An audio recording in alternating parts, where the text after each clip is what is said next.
Biasa panel lampu solar, saiz dia ni separuh je saiz ni. Kalau yang model baru ni, saiz dia ni boleh kata 2 kali ganda.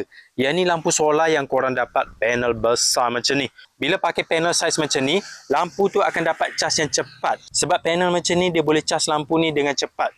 Jadi kalau musim hujan, waktu mendung, korang tak perlu risau kalau panel besar macam ni. Dia tetap boleh hasilkan tenaga untuk bagi lampu ni nyala sepanjang malam walaupun waktu hujan musim mendung. Yang ni lampu solar model baru tau.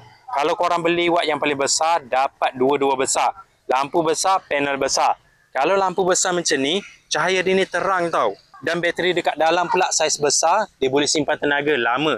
Model ni pula dia pakai reflektor, jadi cahaya dia terang. Kalau korang tengok, lampu LED dekat bahagian dalam, banyak tau. Memang baloi. Yang ni model baru untuk tahun 2025. Kalau korang nak cari lampu solar untuk pasang dekat tepi rumah, pakai yang model ni. Memang padu. Gantung dekat tepi rumah, lampu ni akan terus nyala. Hari-hari pasang pun korang tak perlu nak bayar bil elektrik. Korang boleh cek lampu ni dekat link video.